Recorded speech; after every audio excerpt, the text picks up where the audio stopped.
Bonjour tout le monde, c'est Jérémy Mercier. Aujourd'hui, on va faire une émission à 3 avec Modeste Schwartz et Pierre Chaillot.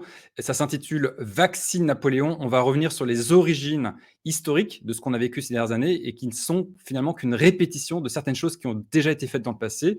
Donc j'accueille tout de suite Modeste Schwartz et Pierre Chaillot. Salut à tous les deux. Salut Jérémy, salut Pierre. Salut Jérémy, salut Modeste.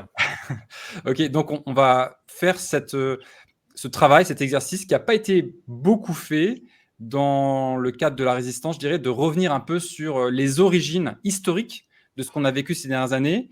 Je ne dis pas que c'est exactement une répétition de ce qui s'est déjà fait avant, mais il y a quand même beaucoup de choses qui ressemblent à des événements peut-être méconnus et sur lesquels il serait intéressant de revenir aujourd'hui.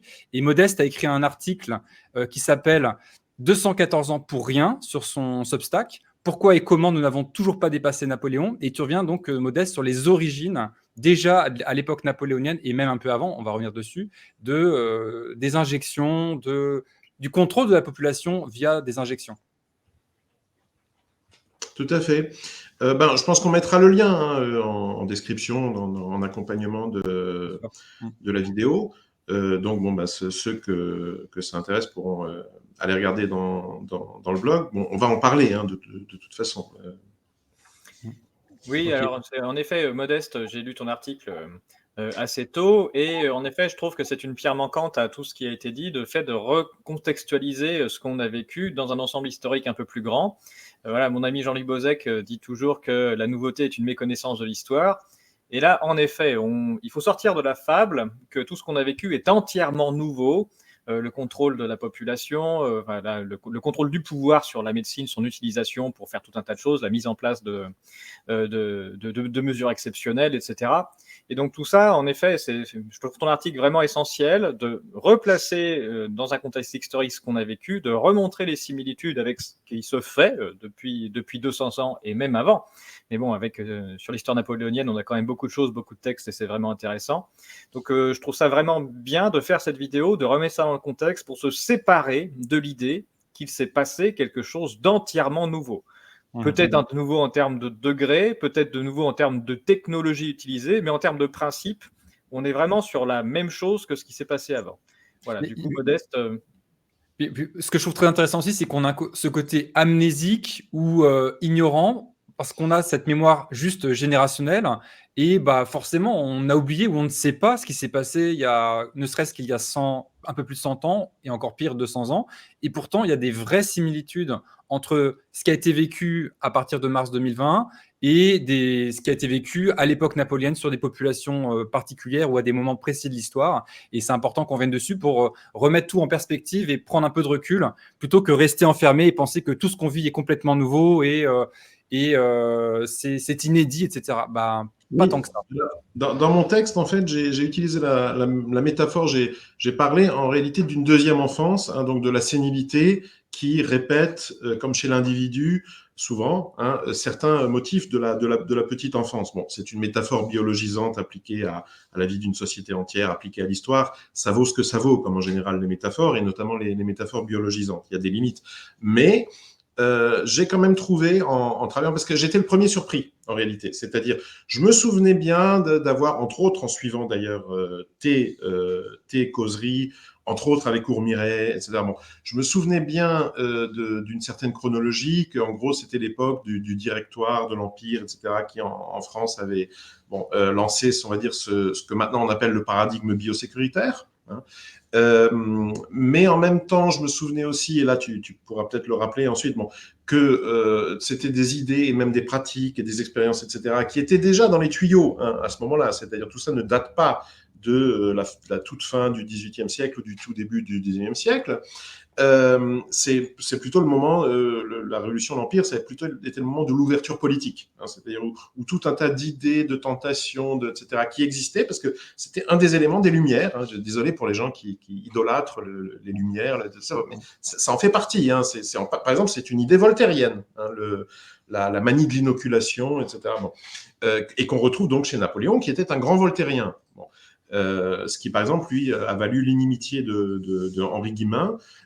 Et c'est très utile pour nous parce que grâce à ça, on a aussi cette légende noire de Napoléon que nous a laissé l'historien et publiciste, hein, célèbre pour ses vidéos historiques, donc Henri Guillemin. Et alors, ce qui, je pense, empêche facilement de reconnaître, en quelque sorte, cette petite enfance de l'âge républicain, l'âge des États-nations démocratiques, ce que moi, depuis mon ouvrage Covid de 2022, j'appelle le troisième Occident. Bon. De reconnaître cette petite enfance dans la sénilité actuelle, hein, l'âge post-mars 2020, le Great Reset. Bon. C'est aussi ce que moi j'appelle le marketing technolâtre de Davos. Hein, c'est-à-dire que, et là, je vais donner un autre exemple qui, là, pour le coup, n'a pas trait au paradigme biosécuritaire, aux injections, à la santé publique. C'est cet exemple de l'architecture CBDC, hein, donc les crypto-monnaies de banque centrale, les cryptos colorables, comme on dit, hein, dont l'émetteur décide à l'avance jusqu'à quand on va pouvoir les dépenser, à quelle fin on va avoir le droit, dans quelle quantité, etc., éventuellement où et comment, hein, de les dépenser. Voilà. Donc, cette idée-là, elle est régulièrement présentée, alors par, à la fois, c'est là qu'on voit, c'est ça qui définit une hégémonie culturelle, hein, c'est qu'en réalité, il y a des idées en commun entre les gens qui sont pour et les gens qui sont contre. Bon. Et que ce soit les gens qui présentent ça comme des perspectives apocalyptiques, horrifiques, etc., ou les gens qui trouvent ça merveilleux, hein, ou tout du moins inévitable, hein, comme Lucien Cerise. Bon. En tout cas, ils sont tous d'accord pour considérer, au moins tacitement, que c'est absolument neuf. Hein. Là, on entre dans un autre monde. On est, voilà, c'est l'Odyssée de l'espace là déjà. Non, sur le principe, c'est la résurrection. Hein, c'est une ressucée du carnet de rationnement soviétique. Alors évidemment, ça prend des formes technologiques, etc. Mais l'idée que on change de nom, on change de support, mais l'idée est toujours la même, quoi. C'est ça. Oui, l'idée que c'est l'État qui va diriger l'économie jusqu'à te dire combien de livres de steak tu peux t'acheter dans une semaine, elle n'est absolument pas neuve. C'est vieux comme les dictatures, les économies contrôlées, les totalitarismes, etc.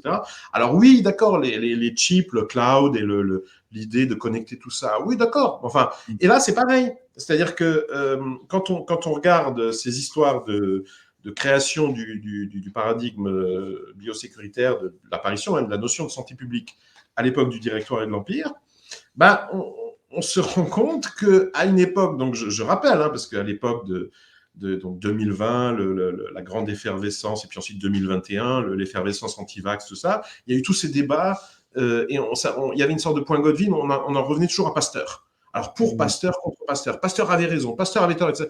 Oui, mais attendez, en fait, tout ça a commencé à une époque, Pasteur n'était pas né. Absolument. On ne parlait pas de virus, puisque c'est une notion inconnue, on ne parlait pas de microbes. Bon. Mais, en revanche, l'inoculation, c'était déjà en cours. Donc, c'est exactement le contraire de ce discours, comme d'habitude, infantilisant, hein, des fact-checkistes, comme je les appelle, hein, donc le petit personnel de propagande, hein, de Davos, qui, en 2021, nous expliquait que oui, mais vous avez juste peur des injections, parce que c'est la peur infantile des aiguilles, alors et qui vous empêche de réaliser la grandeur de la sublime science épidémiologique. Le miracle de la science. Oui, le miracle, la science avec un grand S, la science dans laquelle il faut croire. Parce que c'est tellement scientifique qu'en fait, ça demande des actes de foi. Voilà. Et ben, c'est l'inverse. C'est-à-dire qu'en fait, non, les aiguilles, c'est pas secondaire. C'est venu en premier. Parce que derrière tout ça, à mon avis, là, on est déjà dans l'interprétation. Là, j'admets qu'il peut y avoir des désaccords, etc. Là, on a quitté le domaine strict des faits historiques. Mais mon interprétation, c'est qu'en fait, c'est une logique initiatique. C'est-à-dire que, et de ce point de vue-là, c'est quelque chose de très vieux. Parce que, alors c'est paradoxal, parce qu'évidemment, les gens qui font ça à la fin du XVIIIe siècle, ils sont tous des héritiers des Lumières et sous l'Empire, etc. Hein, Napoléon le Voltairien. Bon, donc par exemple, les rites initiatiques qui étaient à l'époque en usage dans la société, par exemple française, le baptême, ils trouvaient ça immonde. Ah, appliquer de l'eau bénite comme ça, obliger un enfant qui n'a même pas encore l'âge de raison à entrer dans une communauté spirituelle, etc. Mais quelle horreur! Mais en réalité, mais sans s'en rendre compte, hein, parce que là, je ne suis pas dans une théorie complotiste, qu'il y aurait une loge, non, mais sans s'en rendre compte, inconsciemment, ils étaient déjà en recherche de la religion suivante, c'est-à-dire, en fait, ils n'avaient qu'une hâte, c'est de pouvoir remplacer cette saloperie de baptême chrétien, etc., par leur propre procédure initiatique, en fait. Et comme par hasard, là je dis ça du point de vue de l'anthropologie, hein, comme par hasard, parce que en fait, à mon avis, c'est pas du tout un hasard, tout d'un coup, on voit apparaître des aiguilles. C'était exactement comme plusieurs millénaires plus tôt, chez je ne sais quelle tribu du fin fond de la Sibérie ou les Amérindiens, du Canada actuel, etc., les trépanations, hein, rituelles. Parce que c'est une très très vieille idée en fait de l'humanité, de la pensée magique, hein, que voilà, on peut améliorer l'humain, hein, on peut upgrader, hein, c'est le terme lui, le plus récent, mais l'humain en perçant à certains endroits. Hein, ensuite, il faut trouver le bon endroit. Est-ce qu'on va faire entrer des trucs? Est-ce qu'on va faire sortir des trucs? Là, ensuite, il y a toutes les écoles, il y a une grande diversification mais cette idée qu'on va vous améliorer en perçant le tissu cutané à un endroit, c'est vieux comme le chamanisme. Et pour moi, l'injectologie, tout ça, c'est du chamanisme moderne. Et c'est le début de la religion scientiste qui est portée par les Lumières à la fin du XVIIIe. Et effectivement, tu as parlé de Pasteur, qui est la référence en francophonie, mais bien avant Pasteur, il y avait Edward Jenner en Écosse à la fin du XVIIIe et qui est le premier à avoir popularisé cette nouvelle science avec plein de guillemets, des injections, des scarifications, avec une approche qui aujourd'hui serait vue comme complètement pseudo-scientifique, mais qui est la vraie base de cette vaccinologie qui a pris le pouvoir. Et, oui, mais là, pardon, je rebondis là-dessus parce que ça me fournit l'occasion rêvée. C'est qu'il y a quand même une différence, et là on voit l'histoire politique culturelle et politique qui entre sur scène. C'est que jusqu'à la Révolution française, corrige-moi si je me trompe, hein, parce que tu connais mieux en fait, la chronologie détaillée de l'évolution des techniques, etc. Mais j'ai l'impression que jusqu'à la Révolution française, on n'a pas osé transformer ça en politique publique. Ah oui, je pense pas non plus. Avant non, Voilà. c'était ou en tout cas, j'ai un doute sur comment ça se passait en Angleterre, au Royaume-Uni, où peut-être il y avait localement des projets de santé publique, avec plein de guillemets encore une fois. Hein. En France, je suis pas sûr que ça ait été le cas avant la Révolution. Ça a dû se faire plutôt au début du 19e. Et même pendant la Révolution et le Directoire et l'Empire, même le Directoire, ça commence à être un régime déjà à poigne. Hein, c'est bon. Mais quand même, il se méfie. Hein, donc, par exemple, on a eu peur de faire, et en fait, je reviens sur ça dans le texte qui a fourni son prétexte, hein, en fait, à ce débat.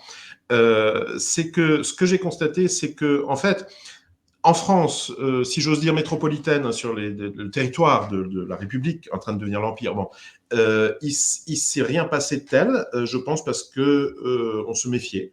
On se méfiait du mécontentement éventuel des populations, le régime se sentait quand même menacé par un éventuel retour des Jacobins, hein, puisque ça avait été une de ses premières missions en réalité à Napoléon. C'est comme ça qu'il monte peu à peu dans la hiérarchie, etc., en matant les retours de flamme du jacobinisme. Hein, bon.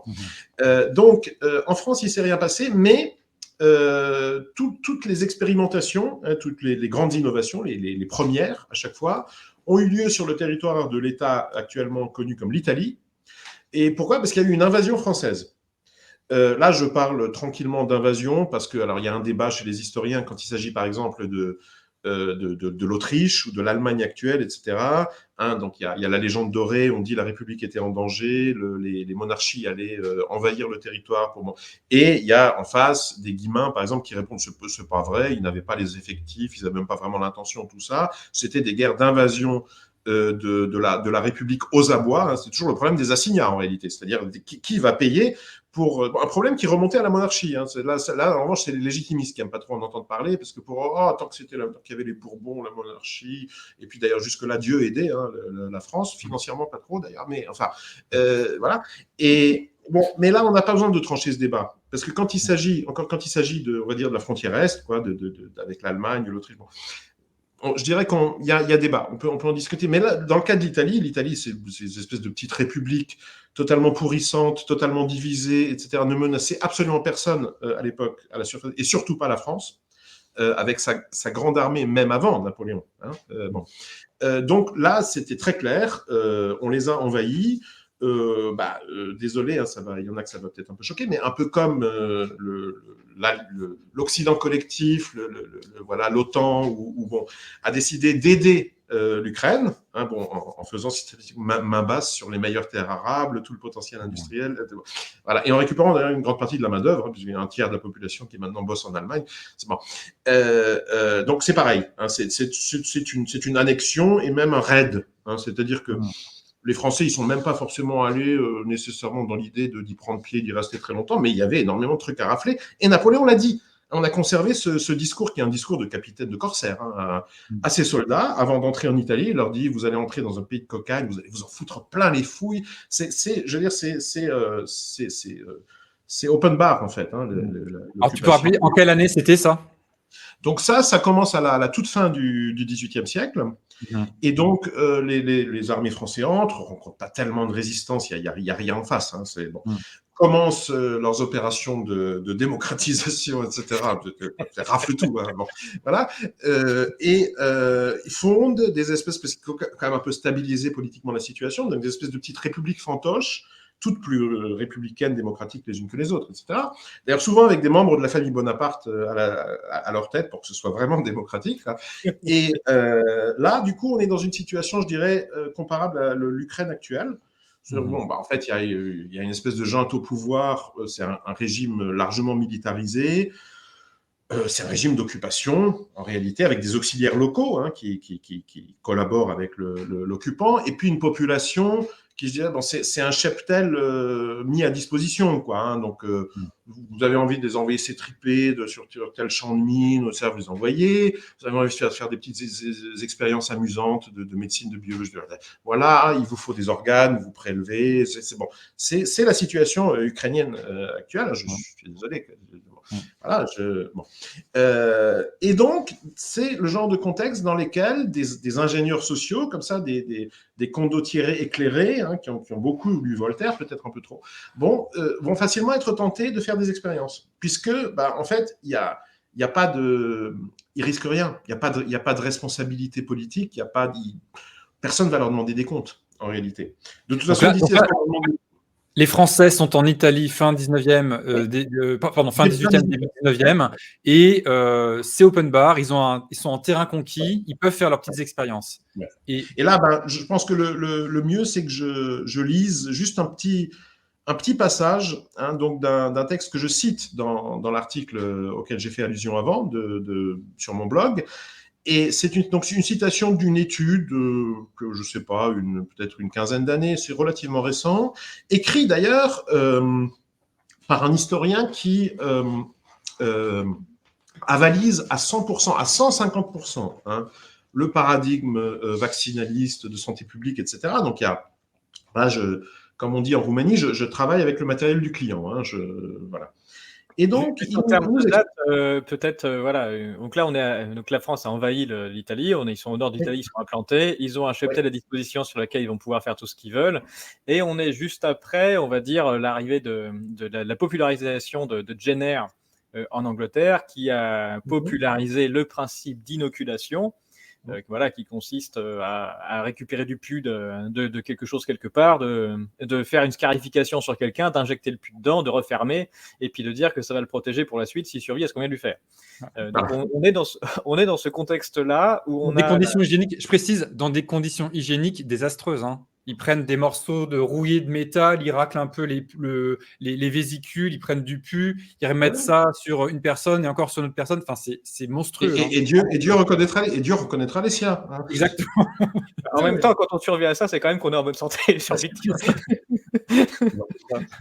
Comment on fait pour savoir qu'une ampoule est bonne? Voilà.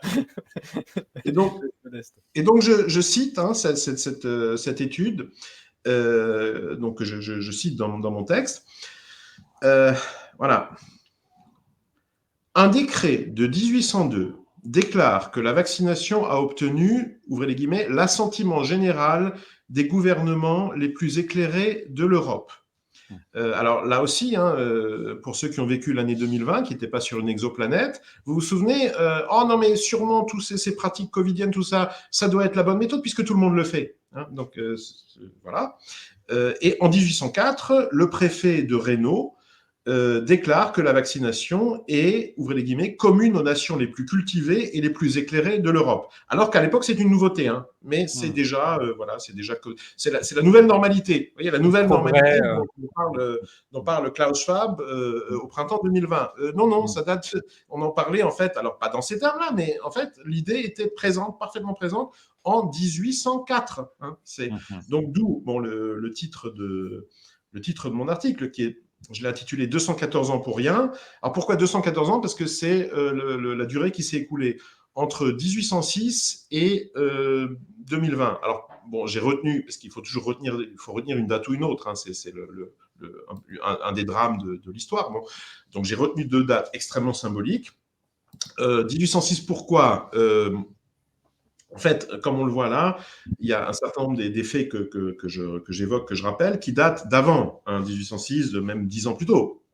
Mais bon, 1806, en général, c'est la date qu'on retient pour, en quelque sorte, la culmination de l'épisode révolutionnaire et impérial. Bon, notamment à cause de Hegel, parce que 1806, c'est la date de la bataille d'Iéna, à laquelle Hegel a presque assisté, enfin, il était à Iéna au moment de la bataille, et le moment où lui publie sa phénoménologie de l'esprit, que lui considère comme un peu le libretto de ce qui est en train de se passer, mutatis mutandis, parce que c'est pas tout à fait le même talent, mais enfin, un peu comme Klaus Schwab et Thierry Malray publient leur COVID-19 The Great Reset, à l'été de 2020. Bon.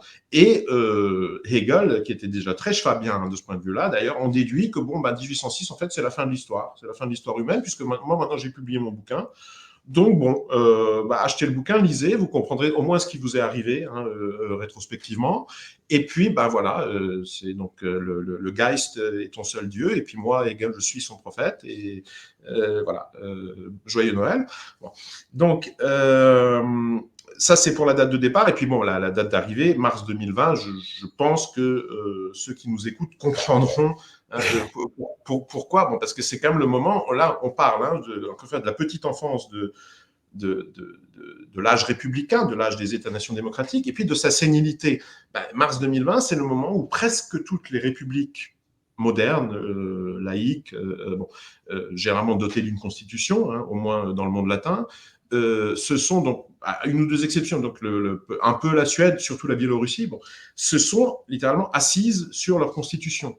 C'est-à-dire que depuis lors, le phénomène des républiques, des constitutions, tout ça, moi je considère que c'est en quelque sorte c'est des phénomènes zombies, c'est-à-dire que c'est de la folklorisation. Donc il y a en France, il y a un conseil constitutionnel qui se réunit, qui vient même de rendre des décisions très controversées, tout ça. Mais enfin bon, il faut se souvenir que le Sénat romain, le Sénat de la République romaine, se réunissait encore, je crois, au XIIIe siècle, un truc comme ça, parce que la ville de Rome existait encore, il y avait encore des descendants de quelques familles patriciennes, il y avait encore le bâtiment, tout ça. Donc voilà, c'est le principe de la folklorisation. Il y a des tas de trucs qu'on fait. Je sais pas, moi je danse des danses folkloriques, par exemple paysannes de Transylvanie centrale, qui c'est des danses qui ont probablement été mises au point, sont arrivées à la forme que moi je pratique vers la fin du XVIIIe siècle. C'est une société qui n'existe plus, des villages, tout ça qui n'existe plus. On peut continuer, on peut quand même faire. C'est le principe des singeries, quoi. Mais fondamentalement, de mon point de vue, en histoire culturelle, politique et culturelle, c'est mort. Pour moi, on est en train de sortir du Troisième Occident. Alors, pour entrer dans quoi, Quatrième Occident, c'est un autre débat, mais en tout cas, maintenant, c'est fini. Alors, je reviens à ce texte donc de cet historien, encore une fois, tout à fait pro-vaccinaliste.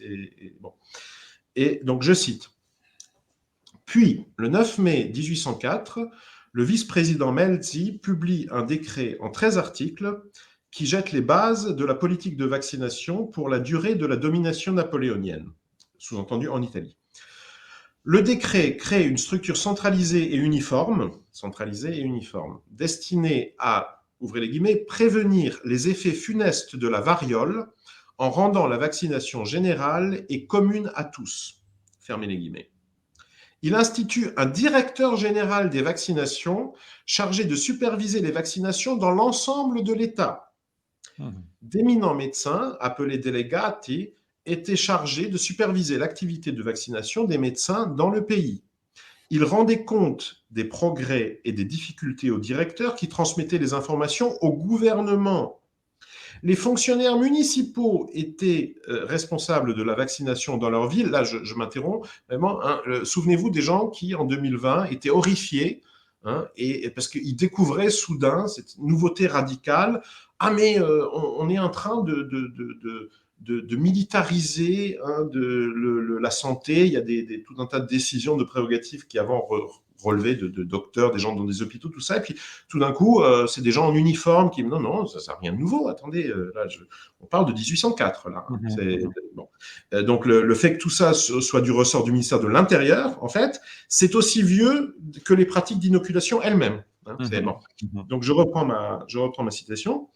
Les fonctionnaires municipaux étaient responsables de la vaccination dans leur ville et avec l'aide des prêtres, là aussi petit clin d'œil on va dire aux représentants actuels de la pensée ultramontaine, de la droite légitimiste, etc., qui vous disaient tout ça, c'est l'affaiblissement, vous voyez, comprenez, du catholicisme, c'est pour ça que c'est la faute des francs-maçons.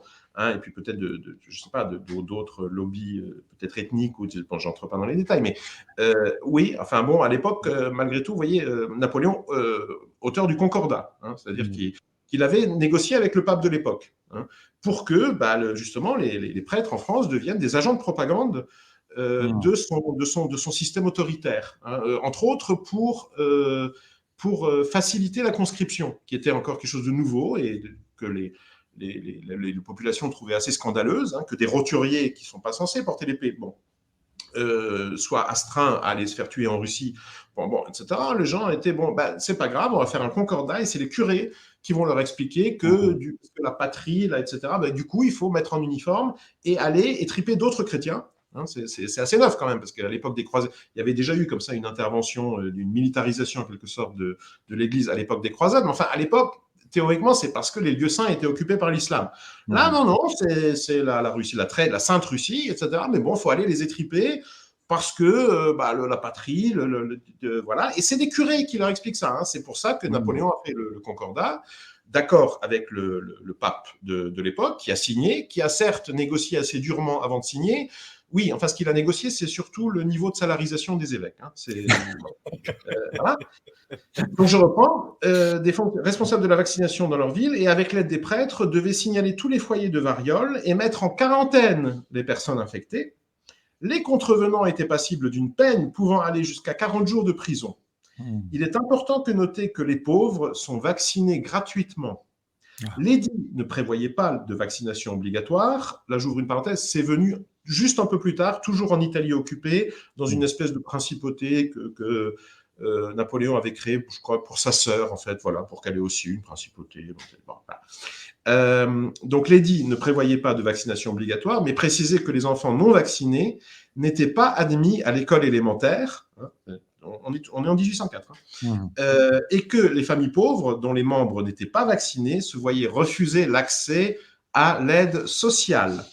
Et dernière phrase de ce paragraphe, mais c'est la cerise, le ministre de l'Intérieur était la plus haute autorité chargée de faire appliquer les règles. Voilà, 1804.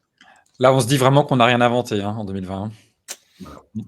C'est génial, on a vraiment la totalité de ce qu'on a vécu en termes de hiérarchie, d'organisation sociale, de pression, de documentation sur les prétendues réponses aux épidémies, avec tout un tas de savants qui les ont écrits bien avant même, certains savants de Marseille, etc., très connus, qui ont participé à tout ça, mais en pensant que c'était nouveau d'inventer ça pour la fin du début du 21e siècle. Mais voilà, tout ça, c'est déjà en place dès le début du principe.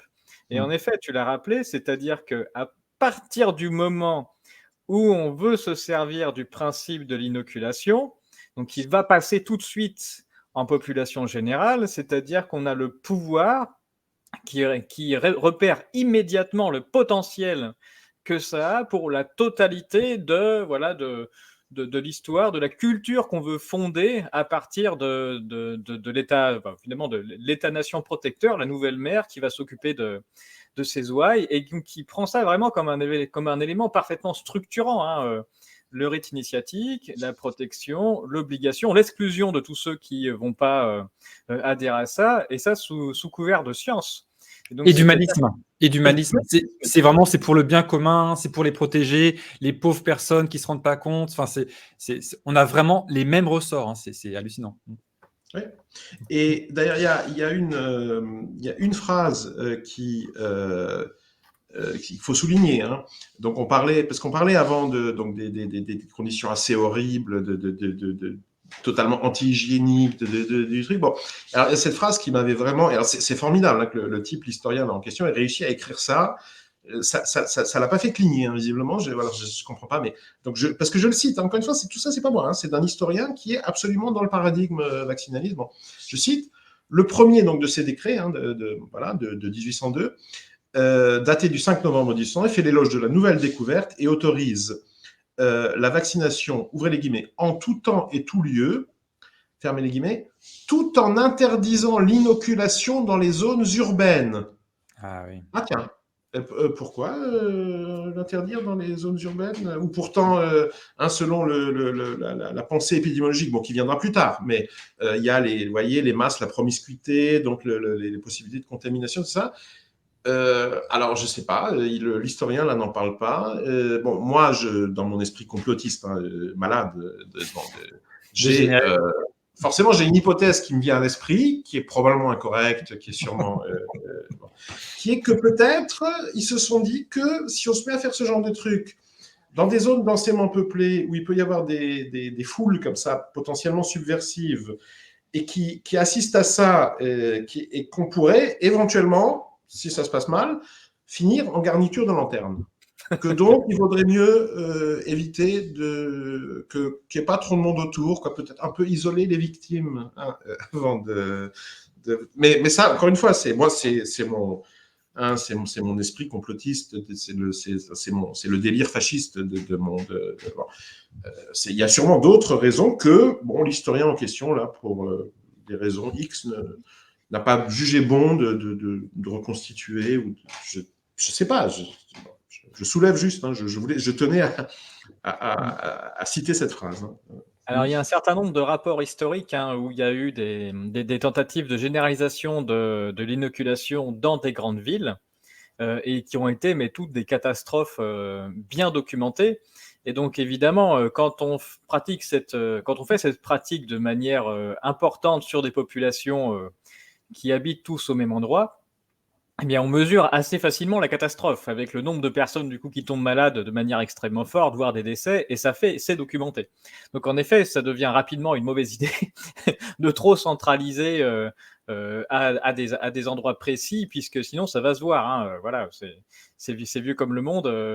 C'est vieux comme ce genre de pratique, en tout cas plutôt, qu'il faut mieux un peu disséminer partout, mettre des centres de vaccination partout à disposition, de façon à ce que ça se voit un peu moins. Vas-y, Jerry. Ouais, par rapport au fait de promouvoir l'inoculation dans des centres urbains importants, il y a eu historiquement quelque chose qui est vraiment très intéressant. C'est une très grande manifestation dans la ville de Leicester en Angleterre. J'arrive pas à retrouver l'année, mais c'était à la fin du 19e siècle et vers 1870 ou 1880, je ne sais plus exactement. Et la population s'est rebellée, a refusé en masse les obligations de variolisation, et ils ont eu gain de cause. Ils ont réussi à empêcher la municipalité de mettre en place ou de continuer à maintenir ce système de vaccination. Et contre toute attente, c'est une des villes où le taux de variole a chuté de façon dramatique. La date, c'est vers 1885. C'est plus tard. C'est plus tard. Ah oui, Ah oui, non, d'accord. Donc, c'est pas ça qui. Oui, d'accord. C'était pas Ouais. l'exemple que vous Et avez. je Ouais. parlais d'un centre urbain où Ouais. justement les gens sont révoltés et n'ont pas laissé les autorités locales aller au bout de leur logique. Voilà. Et ils ont eu. Et là, on voit apparaître la problématique du groupe témoin. C'est-à-dire que c'est très ennuyeux que Ouais. justement à l'endroit où les gens ont réussi à empêcher les gens, et qu'ensuite, en fait, ils se portent mieux. Alors que tout le monde leur prédisait Voilà. une chute de la population qui serait anéantie, Voilà. exterminée par la Bah, variole, évidemment. comme la Suède d'ailleurs, hein, qui est depuis lors dépeuplée, hein, où ils sont, parce que bon, pour le cas où certains auditeurs l'ignoreraient, maintenant les Suédois sont tous morts, hein, puisque Ah oui. bah oui, le scientifique Ferguson l'avait prévu, et donc bah, effectivement ça a dû arriver. Hein. Bon, moi je ne l'ai pas vu, hein. J'ai passé l'hiver 2020-2021 en Suède, et bon, il devait y avoir un phénomène de population zombie comme ça, c'est-à-dire Ouais, c'est ça. en fait ils étaient morts, mais et voilà. Et aussi la population donc du Bélarus, qui maintenant doit être éteinte également. Alors pareil, j'ai passé septembre 2020 alors ça n'avait pas encore fait ses effets, ils sont probablement tous morts plus tard, je Alors, pense. malheureusement, je ne peux pas confirmer ta théorie puisque je suis allé, Ah, moi, en Suède en février 2022 et je suis allé plusieurs fois en Biélorussie courant 2022-2023 et j'ai pas vu les charniers qu'on me promettait. Donc, j'ai vu des gens. Alors, je peux pas. C'était peut-être des hologrammes. Hein, ça, je peux pas exclure cette hypothèse. En tout cas, il y avait pas mal de monde. Ouais, ouais, bon. C'est bon. dommage, hein, mais bon, au fond, il faut revoir la Ils ont théorie. peut-être été remplacés. Hein, C'est ça. C'est c'est ça. peut-être la Russie qui a envoyé parce qu'ils ont quand même des grosses réserves démographiques, donc ils leur. C'est ça. Je sais pas. En tout cas, on n'explique pas. On ne comprend pas ce qui s'est Non, passé. c'est explicable. Du coup, on vient de détailler vraiment des intérêts multiples au principe, que ce soit vaccination ou inoculation. Donc déjà, on est en train d'institutionnaliser une soumission des peuples, c'est-à-dire qu'on demande à quelque chose d'obligatoire, où c'est le premier rite initiatique pour lequel il faut rentrer à l'intérieur, sinon tu n'en fais pas partie, hein, tu es exclu, tu n'obtiens pas les aides, tu n'as pas le droit de mettre ton gamin à l'école. Il y a aussi quelque chose qui est central, surtout pour du napoléonien. Hein. Voilà, moi je suis statisticien. Bon, on sait bien que Napoléon, c'est un des premiers qui a mis en place le recensement démographique de façon à compter ses armées. Bon, et l'inoculation obligatoire à tout le monde, c'est du comptage. C'est-à-dire qu'en rendant quelque chose obligatoire, un point où tout le monde doit se rendre au moins une fois, on peut compter les choses. Donc c'est extrêmement intéressant pour savoir combien on est. On a aussi un principe de redéfinition de la santé, tu l'as dit, hein, c'est-à-dire qu'on a l'accaparation du pouvoir central sur tout ce qui est santé, hein, donc c'est-à-dire que plutôt que d'avoir, ça revient de la centralisation, hein, d'ailleurs aussi de la pratique médicale, plutôt que d'avoir des docteurs ou des chamans ou peu importe qui sont disséminés un peu partout, on a un pouvoir central qui va pouvoir définir ce qui pour lui est la santé de manière unique, qui sera la même pour tout le monde et imposer ses pratiques et qui sera la même pour la totalité des docteurs, quoi. Au Et passage... dès le début de ce qu'on appelle la santé publique. C'est pour ça qu'il faudrait. Non, parce que souvent il y a des expressions comme ça on les a tellement utilisées qu'elles ont l'air parfaitement inoffensives, mais il faut vraiment insister. Tout le monde, ceux qui nous écoutent, je pense, se rendent pas tous compte que dès qu'on a dit santé publique, en fait, on parle de ça. Donc, en fait, quand on parle de santé publique, attention, dans le paradigme de la santé publique, une fois que ce paradigme est mis en place, ça veut absolument pas dire que vous allez être en bonne santé si vous faites confiance à l'État. Hein, parce que la santé publique, c'est pas votre santé à vous. Voilà. Oui, c'est la définition de la santé imposée par l'État. Voilà. Et c'est une santé, d'ailleurs, on le voit avec cette pratique, qui, contrairement à la bonne pratique appelée de la médecine passéiste, hein, le primum non nocere, c'est-à-dire qu'on intervient, un médecin, quel qu'il soit, est censé intervenir sur des personnes malades. Là, c'est très intéressant parce qu'on intervient médicalement sur des gens en parfaite santé. C'est ça. Et donc ça c'est vraiment un changement de paradigme qui est profond, c'est-à-dire que si on fait une inoculation, ou même si on regardez ce qui est écrit comme effet indésirable sur n'importe quelle vaccination, vous savez que vous êtes en train de prendre une personne en parfaite santé et de faire quelque chose qui va dégrader cette situation, au moins temporairement, sur la promesse que vous allez améliorer l'humain. Et donc ça, tu l'as dit, c'est-à-dire que la promesse transhumaniste, elle est immédiate. Et puis elle est même culturellement extrêmement vieille. Hein. Je ne sais plus si on l'a dit au début, mais cette idée d'amélioration de l'humain en ayant certaines pratiques, on a la mithridatisation qui date des Grecs, donc ça, c'est millénaire. Qui tenait ça même probablement, il y a des écrits égyptiens, on retrouve le même genre de choses. C'est-à-dire on empoisonne un petit peu les gens pour ensuite qu'ils soient plus résistants. C'est vraiment vieux comme le monde, comme rite initiatique. Et voilà, on a l'État qui met tout ça en place.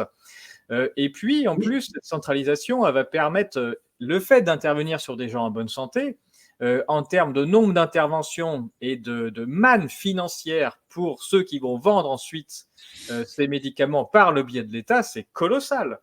Puisqu'on passe d'une pratique médicale où on a des herboristes un peu partout qui font des petits trucs, et puis des herbouteux, des médecins, des docteurs un peu partout qui foisonnent et qui font chacun leur petit machin dans leur coin et qui fabriquent leurs propres médicaments. Là, on est en train de centraliser une pratique avec, déjà, on ne parle plus de malades, parce que les malades, c'est quelque chose de relativement rare dans une population, c'est une personne sur 100, etc.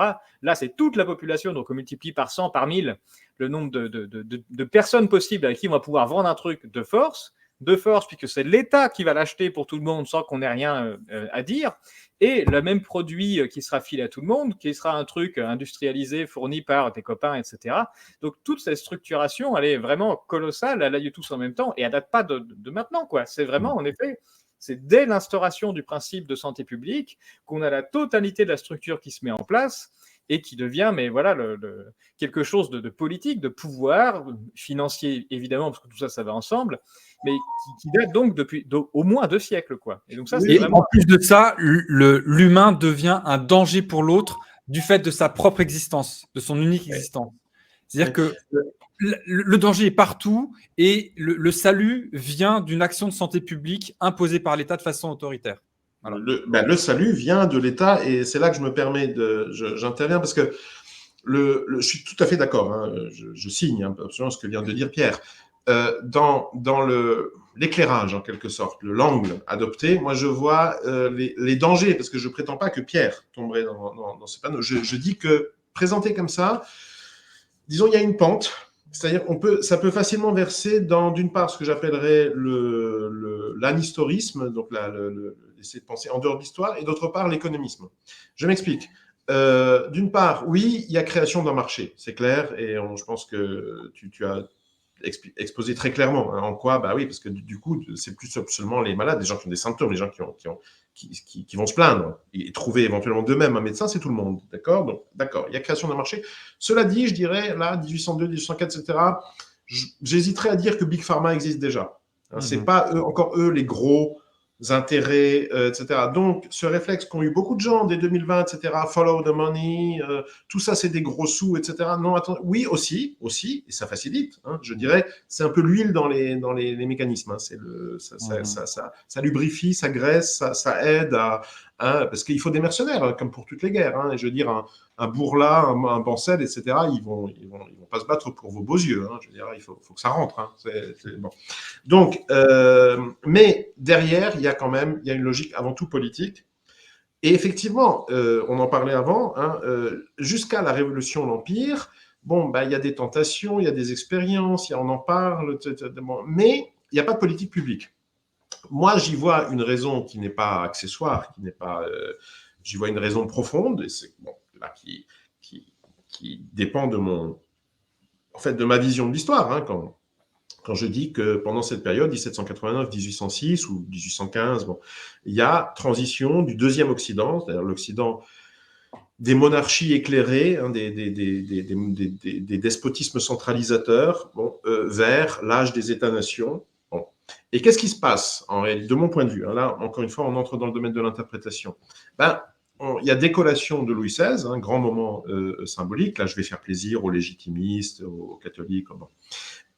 C'est un moment, en fait, de transfert, mais de transfert de quoi? De transfert de la légitimité politique occidentale.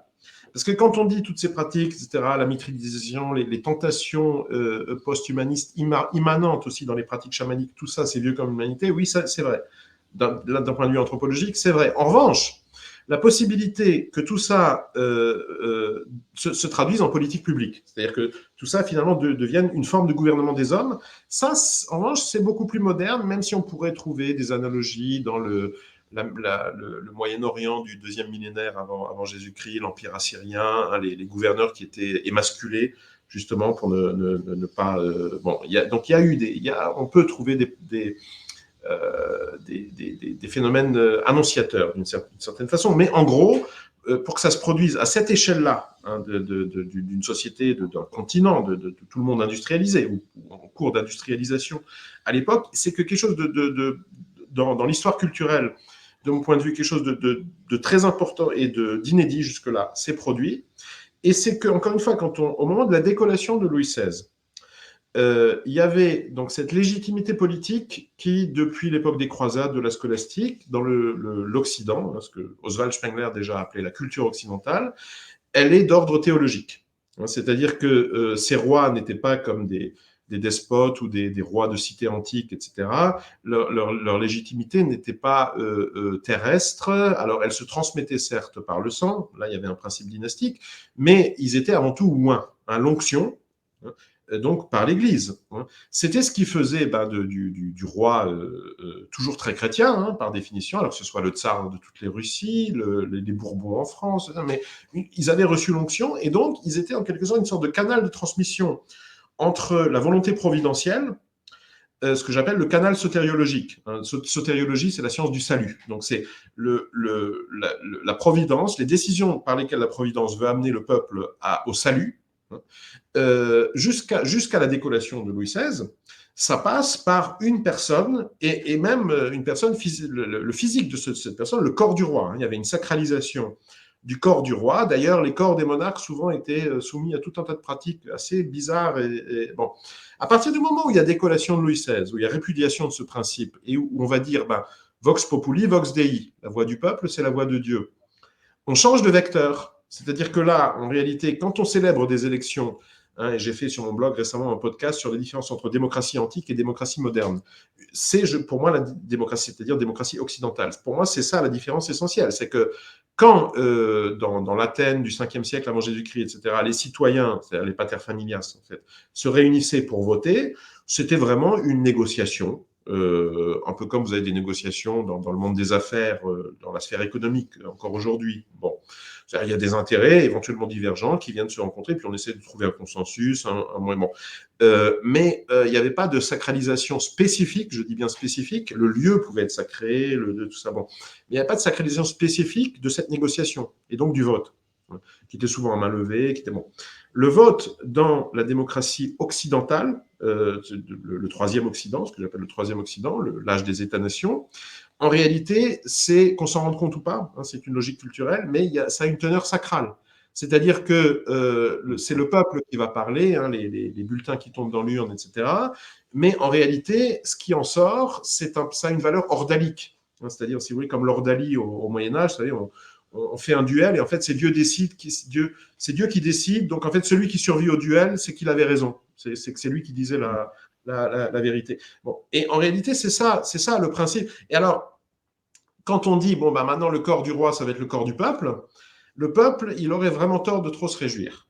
Parce que ça veut dire aussi que pour l'oligarchie qui est en réalité au pouvoir, et là, on revient à la question des gros sous, parce que derrière Napoléon, on est toujours derrière là, les gouvernements fantoches là, de l'Union européenne, les von der Leyen et les Macron, etc. Il y a Davos. Oui, c'est vrai, oui. D'ailleurs, c'est marqué dessus, hein, Young Global Leader, tout ça, d'accord. Derrière Napoléon, il y avait un cartel de banquiers suisses, hein, qui était à peu près aussi essentiel à son arrivée au pouvoir que l'a été, si vous voulez, Davos ou les Rothschild, etc., pour Macron.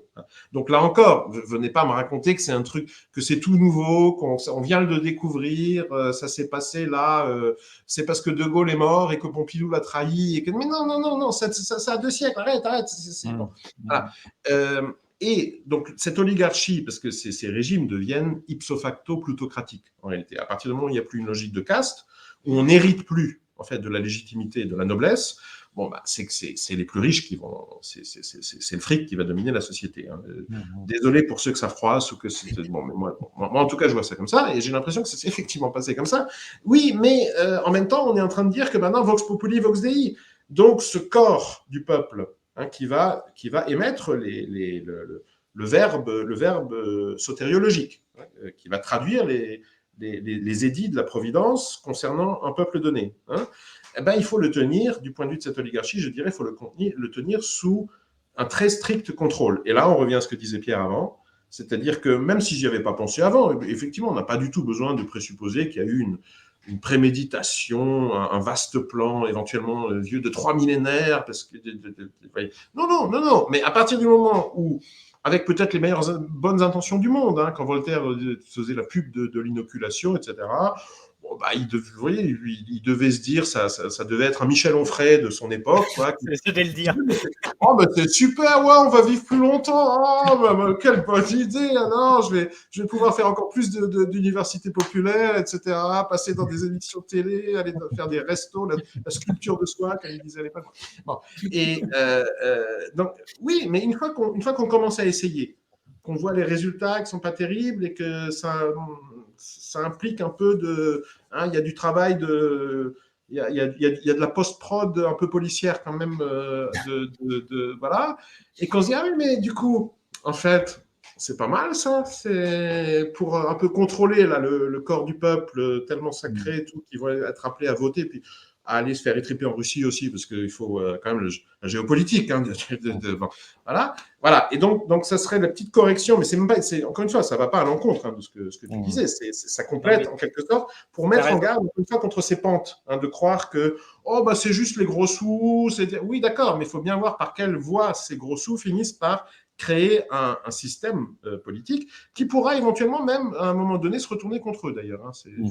Mais c'est vrai. Sur les dates, juste en termes, il ne faut pas faire d'anachronisme en effet en termes d'ordre, et tu as raison sur le fait qu'on a d'abord une dimension politique et militaire, initialement d'ailleurs c'est ce que tu as montré, et juste en termes de repères historiques et de dates, on va dire que l'industrie chimique qui s'intéresse de près à la médecine, pour nous, ce qui est très en France, on peut y dater quasiment à Pasteur. On n'a pas encore parlé de Pasteur, mais c'est Pasteur qui fait rentrer, il me semble, l'industrie chimique à l'université de Lille, si je ne dis pas de bêtises. C'est au milieu du 19e siècle, donc c'est 50 ans plus tard.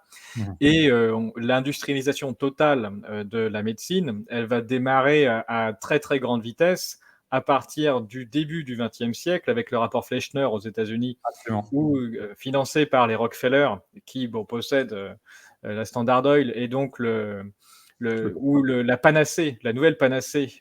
Avant, c'était le mercure, la panacée, donc on balançait du mercure à tout le monde avec un succès colossal.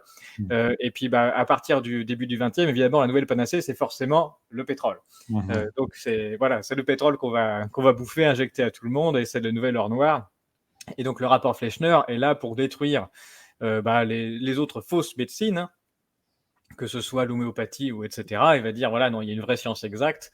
Et donc, on va dire l'industrie, par les Rockefeller, prend le pas sur toute la médecine mondiale et va vraiment commencer son hégémonie à partir du 20e.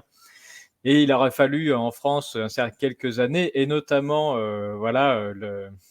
ce qui s'est passé sous Pétain, avec la création ensuite de l'ordre des médecins au milieu du XXe siècle, je ne sais plus combien c'est, 1942-3, la création de l'ordre des médecins. Un grand moment de bonapartisme, hein, je signale juste au passage. Hein, et qui va en même temps, et les gens ne le savent pas forcément, c'est que c'est à la même date qu'on crée l'ordre des médecins et qu'on fait disparaître les herboristes.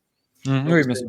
Et ça va ensemble, et donc ça clôt, on va dire, toute la période de médication, toute la période médicale artisanale, qui a eu trait jusqu'ici d'ailleurs, et donc ça s'est fait en effet par étapes. Et je suis d'accord avec toi sur le fait que l'épisode vaccinaliste et de l'inoculation, il est d'abord arrivé politique, il n'y avait pas encore de structuration industrielle à cette époque-là, en effet, de la santé, et que c'est arrivé plus tard et dans un deuxième temps. Notamment. Et ça a permis, cela dit, quand même à la caste des médecins de s'enrichir. Hein, c'était vraiment un gros business pour eux, mais il n'y avait pas derrière de, entre guillemets, Big Pharma qui avait une formule brevetée. Enfin, là on curait le bras ou les animaux mourants, plein de vésicules dégueulasses. On curait ça et puis on faisait payer les gens pour leur mettre ce produit horrible dans le bras en leur disant que c'est pour les sauver.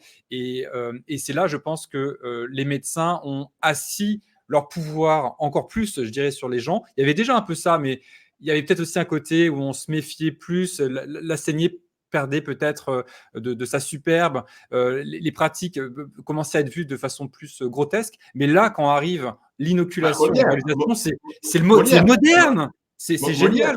Molière, 17e siècle. Pardon ? Molière, 17e siècle. C'était déjà tourné en ridicule. Déjà, ouais. Bon. Mais quand arrive la variolisation, c'est pas du tout ridicule. C'est le progrès, c'est l'humain amélioré, augmenté, c'est magnifique. Et les enfants ont des bras gigantesques couverts de cloques et on trouve ça, c'est beau. Et ça, c'est la santé, c'est un bon bras sain. C'est comme ça qu'on voit les choses à ce moment-là. Bon, après, ça évolue un C'est peu, la mais science. C'est la science avec un grand S, qui est tellement scientifique qu'il faut y croire. Parce que si on n'y croit pas, c'est. Voilà, oui, oui, oui. Et alors, comme Pierre a prononcé vraiment un mot-clé, hein, il a mentionné la famille Rockefeller. Là, donc, après avoir, je pense, correctement énervé à peu près tous les normies, y compris dans le camp souverainiste, qui ne se rend pas compte à quel point ils sont normies, etc. Bon, bien, l'essentiel, c'est qu'ils me détestent. Hein. Moi, c'est mon but dans la vie. Donc, bon. Et maintenant, je vais quand même un peu aussi énerver les complotistes. Parce que il y a plein d'idées simples comme ça, tellement simples, bon, qui en circulation, et donc toujours, hein, c'est toujours les grands plans ourdis depuis au moins 200 ans, mais quand même plutôt 3000, enfin voilà, et notamment quand on parle de dépopulation. Hein. Et alors, qu'on se comprenne bien, le néo-malthusianisme comme idéologie et comme lobby, hein, parce que c'est des groupes et même des dynasties familiales qui s'occupent de ça, bon, ça n'est absolument pas, c'est pas une idée folle, ce sont des faits. Hein, la famille Rockefeller, d'ailleurs, qui est centrale là-dedans, qui, je le signale aussi, est celle qui a mis le pied à l'étrier à un certain Henry Kissinger, hein, qui est récemment mort et donc Klaus Schwab était le disciple à Harvard au moment où il crée le Forum européen du management qui allait devenir le Forum économique mondial. Bon, enfin, parenthèse refermée. Donc, on connaît aussi d'autres noms, hein, la famille Gates, par exemple, hein, donc maintenant sous la forme de son dernier représentant en date, donc William Gates, troisième du nom. Hein, c'était encore dans à l'état civil quand il est né. Ensuite, il s'est dit, ouais, non, mais pour un self-made man comme ça, un capitaine d'industrie qui est parti d'un garage, le troisième du nom, c'est un peu, bon, donc il l'a fait disparaître. Mais c'est bien comme ça qu'il est né, hein, comme William Gates, troisième du nom. Bon, et tous ces gens-là, c'est un peu une secte, hein, c'est un peu une idéologie sectaire. Effectivement, ils ont cette idée, il y a trop de mangeries, il y a trop de sang-dents, etc. Il faut réduire. Pour Gaïa, pour les dauphins, les ours polaires, la planète, Greta Thunberg, enfin, voilà, et ils ont assez de fric aussi pour qu'il y ait suffisamment d'experts, vous voyez, pour qu'il y ait des problèmes climatiques. Bon. Voilà. Tout ça est vrai. Tout ça est vrai, hein, donc j'irai en prison, je pense, tôt ou tard, pour l'avoir dit, et c'est normal, hein, moi j'assume. Bon. Mais c'est vrai. Cela dit, ces gens-là, en 1802, 1804, etc., ils ne sont pas encore très hauts, hein, les familles parfois existent déjà, mais ils ne sont pas situés très haut dans la chaîne trophique de la plutocratie de cette époque-là. Et quand on regarde, en revanche, les discours, hein, l'idéologie d'État, donc, entre autres, des citations que je rappelle dans mon texte, voilà, ont toujours prélevé chez cet historien pro-vaccinaliste. Hein, bon. On se rend compte que là, en revanche, c'est pas du tout le même refrain. Là, en revanche, c'est des discours absolument natalistes. Hein. Je dis ça maintenant, on parle début février 2024 dans le contexte du réarmement démographique, hein, par donc Macron et Attal, hein, c'est logique. Hein, et bon, voilà. Et bon, à l'époque, c'était plutôt ce refrain-là, hein, parce comme il va falloir aller en Russie pour étriper d'autres chrétiens, parce que la patrie est en danger et que les assignats n'ont pas trop, voilà. Et il faut beaucoup de soldats, hein, surtout qu'à l'époque c'est encore vraiment des guerres de fantassins. Bon, il faut de la chair à canon. Et donc réarmement démographique. Et c'est pour ça aussi que les inoculations, c'est formidable parce que ça va booster la natalité. Hein.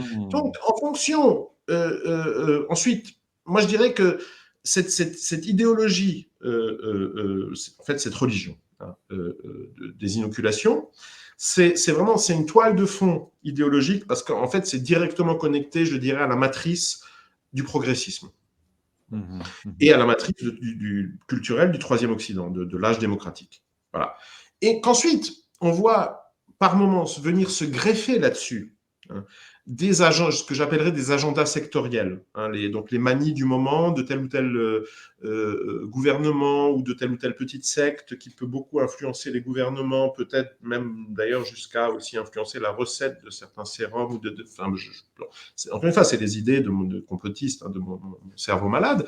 Oui, c'est non seulement possible, mais je pense même que c'est avéré. Bon.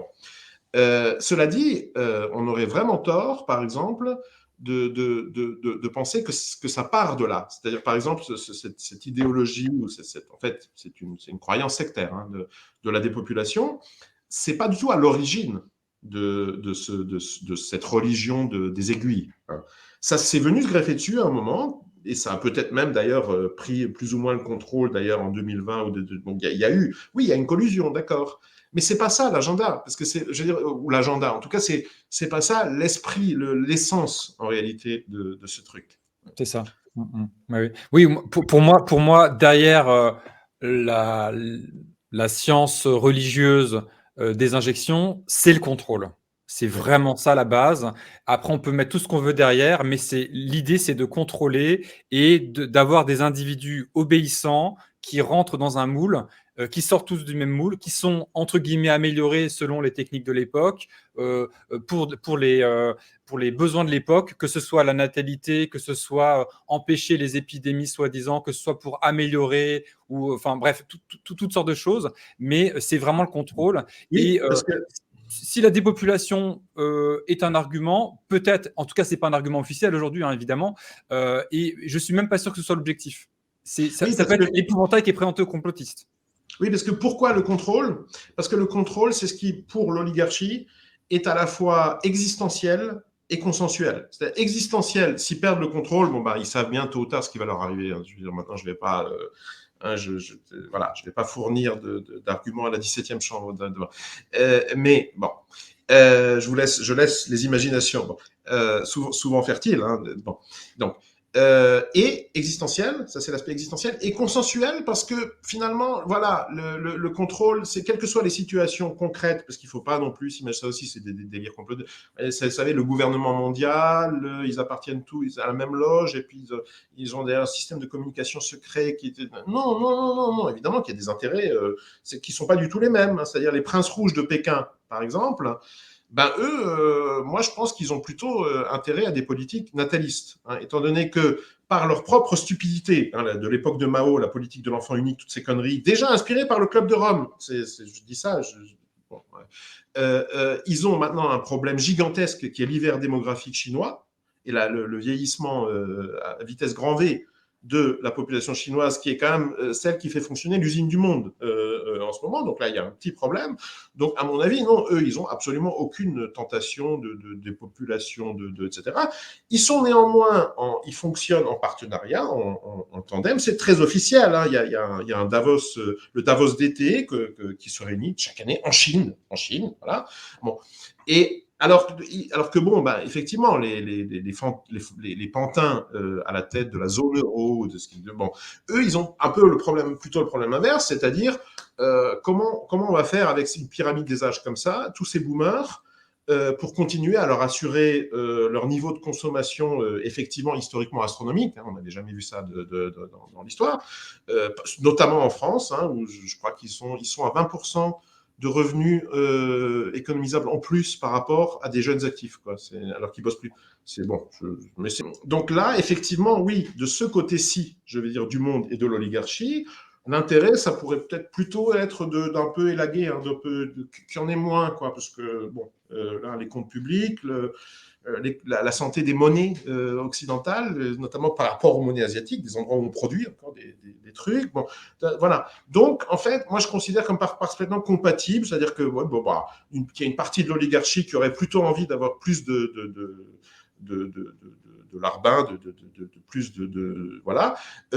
Une autre qui se dit non, mais de toute façon, c'est des mangeurs inutiles, ce qui, dans une société tertiarisée, la société du bullshit job, etc., est quand même en grande partie une réalité. Hein. C'est-à-dire que maintenant, c'est toujours l'écran de fumée technolâtre. Hein. C'est-à-dire, maintenant, quand on veut parler de ça, en fait, on ne parle pas de ça, on parle de l'intelligence artificielle qui va faire disparaître les boulots. Oui, quel boulot? Les boulots qui, déjà, à la base, servaient à rien. les bullshit jobs, en fait, parce que c'est vraiment eux qui sont effectivement sucés comme ça dans le trou noir de l'intelligence artificielle. Bah oui, parce que, ma bonne dame, du moment qu'un espèce une calculette améliorée, là, parce que c'est ça, hein, ce qu'on appelle l'intelligence artificielle, étant traducteur, ayant travaillé avec la traduction assistée par ordinateur, je le sais, hein, non, s'il ne pense pas, il n'y a toujours qu'une machine qui pense, il n'y a pas d'intelligence artificielle, il y a des systèmes experts. Voilà. Donc, si une espèce de calculette améliorée comme ça peut vous remplacer, c'est qu'en fait, votre boulot, il était déjà en fait socialement largement superfétatoire à la base. C'est-à-dire, on aurait déjà probablement pu s'organiser différemment, de manière à pas avoir à pouvoir appeler réellement chômage, allocation chômage, ce qu'on vous verse, en prétendant que c'est un salaire. Alors que ça ne correspond à aucune production, etc. Bon. Mais du coup, comme on va dire, mais non, c'est l'intelligence artificielle, c'est la technique, c'est le progrès, c'est ça le problème, c'est la robotisation, c'est tout ça. Non, c'est juste qu'on a regardé, et là, je vais énerver la gauche, la classe ouvrière, à part quelques mineurs un peu mauvais coucheurs comme ça, le bassin ouvrière de Lorraine, mais quelques exceptions. Bon. Mais le reste de la classe ouvrière a regardé, à partir des années 80, 90, a regardé tranquillement les usines être démontées pour partir, pour migrer vers l'Asie. Et puis j'étais content, et je disais, oui, c'est tellement salissant, et puis c'est des boulots fatigants, tout ça. Mes enfants, ils vont plutôt ils vont faire des études de théâtre. Donc, et puis, 40 ans plus tard, ils sont là. Oh merde, y a plus du tout de boulot, une inflation folle et une oligarchie qui aimerait bien nous décimer un peu parce que oui, effectivement, oui, maintenant on en est là. Sur le volet disparition du bullshit job, il y a un métier du coup qui a été transformé en bullshit job et qui est appelé à disparaître. C'est justement le métier de médecin dont on parle depuis tout à l'heure.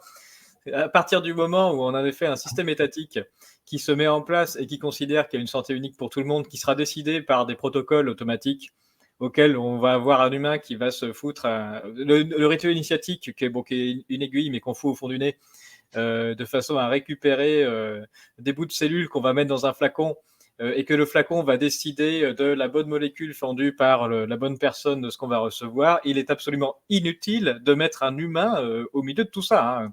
En tout cas, un humain décisionnel, non, puisque c'est comme c'est le protocole qui décide, voilà, on va avoir, il restera peut-être des laborantins pour nous enfoncer le truc au fond du nez, parce qu'on n'est pas capable de le faire nous-mêmes, et encore il y aura peut-être une machine qui le fera à une époque, voilà, ça va peut-être avancer, mais en effet, à partir du moment où on enlève l'impact décisionnel, parce qu'en fait, on a remplacé ce qui était le concept médical par un concept médical étatique et automatisé, voilà, le bullshit, c'est devenu un bullshit job, hein, ce qu'il y a au milieu, c'est, voilà, je prends pas de décision, je récupère mon truc, je coche les cases, j'applique le protocole, et surtout, voilà, je fais ça.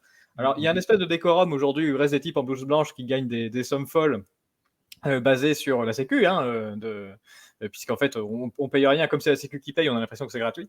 Ça va pas durer, ça peut pas durer. Voilà, ça va pas durer, en effet. Et donc la totalité de ceux qui appuient ce système-là qu'on voit à la télé pour défendre le système et dire que c'est bien, et qui font les protocoles cancer, les protocoles de tout ça, là, voilà, dont le succès est intéressant à voir d'un point de vue statistique.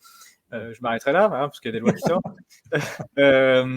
Du coup, voilà, ça, c'est du bullshit job, du vrai bullshit job. Il devrait regarder ce qui est arrivé aux restaurateurs, je pense. Hein, parce que... Ouais. Après, peut-être que dans cette volonté de contrôle, c'est bien qu'il y ait malgré tout un humain qui soit là pour être un peu comme un gardien de prison, si tu veux, qui permette quand même. Pardon ? Et d'ailleurs, les polices recrutent, elles. Hein. Oui. Système de préfet mis en place par Napoléon pour vérifier que tout le monde se vaccine comme il faut. C'est le seul humain indispensable.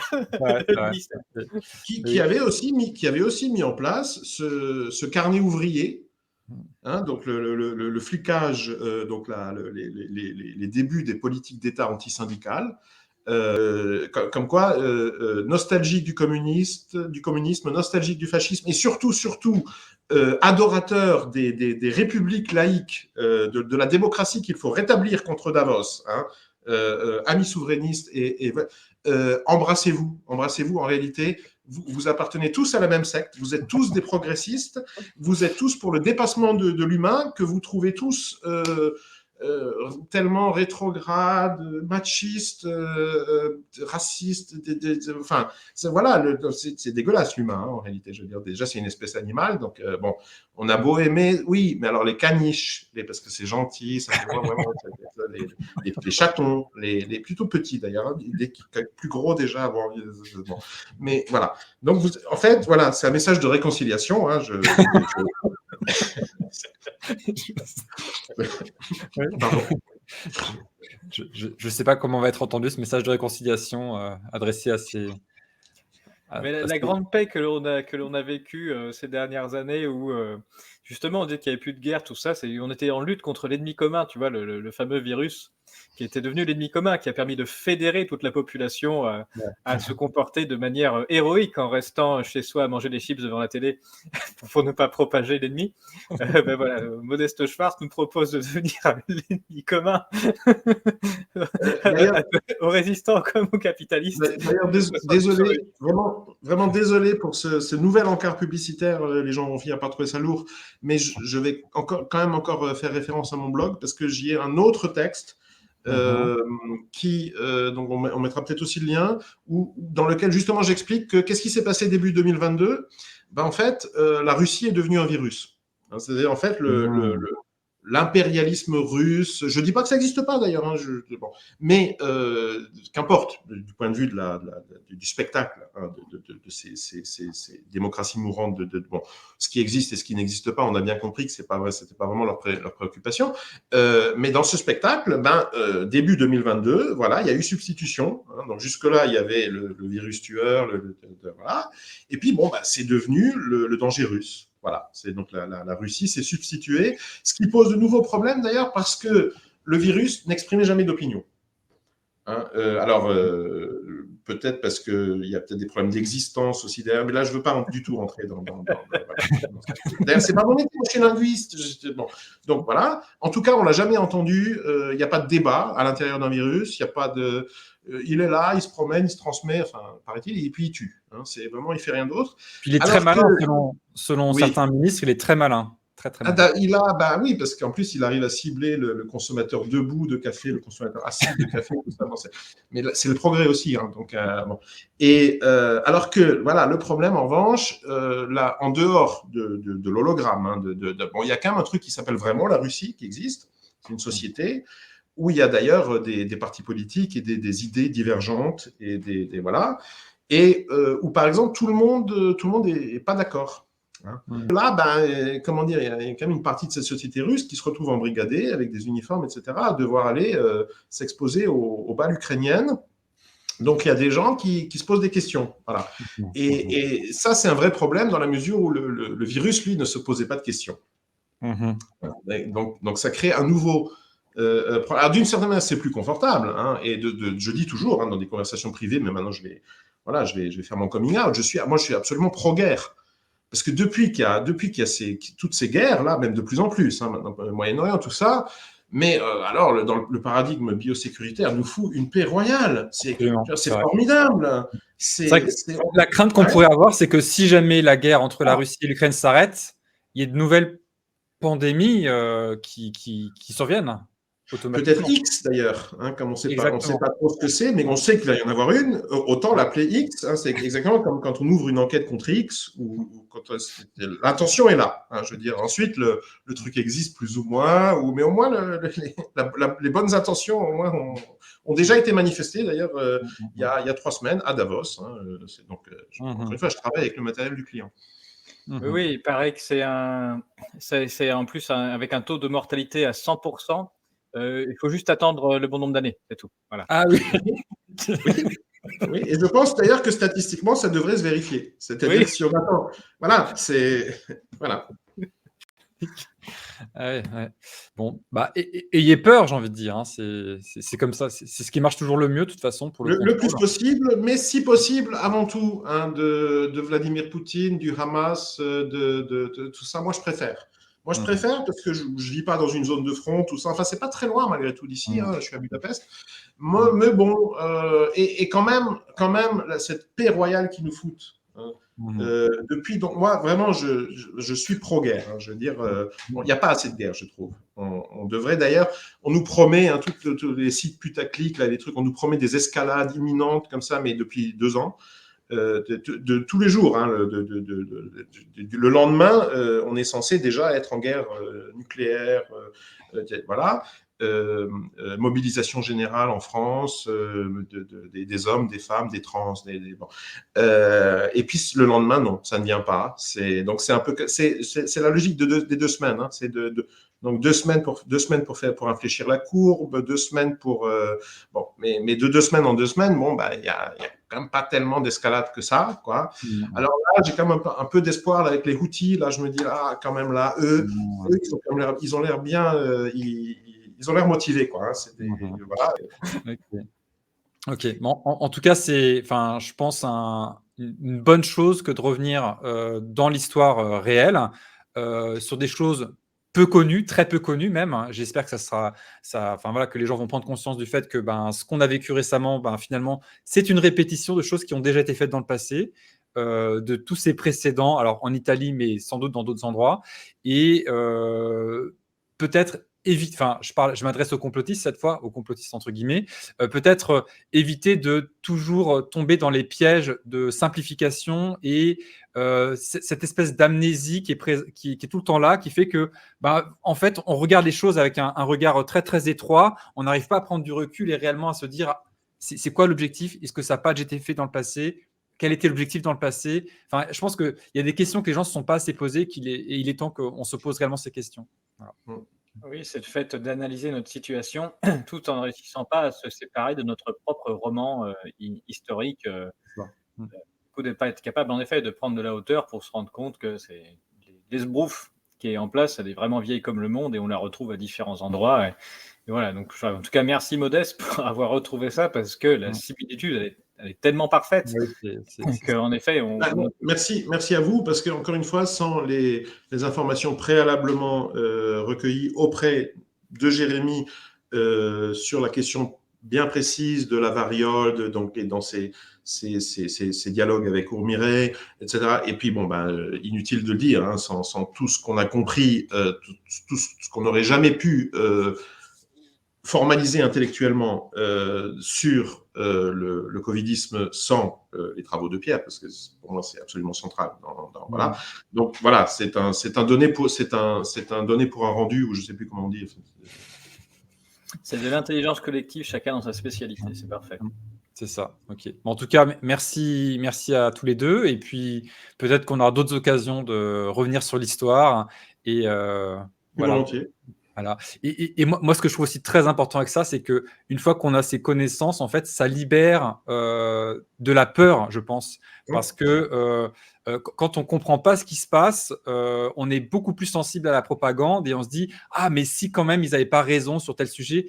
Et quand on voit que c'est juste les mêmes grosses ficelles qui ont déjà été utilisées plein de fois, ben non là c'est on oublie le bullshit. Voilà. Bon, la liberté, ça commence avec la connaissance. C'est quoi? C'est une phrase comme ça de Victor Hugo. On est toujours dans la même, autour de la même période, non? Quelque C'est chose comme ça. Moi, je dis plutôt circuler, il n'y a rien à voir. Mais... Okay. Oui, Très bien. merci beaucoup, les gars. Ok, merci. À bientôt. À bientôt. Salut tout le monde. Ciao.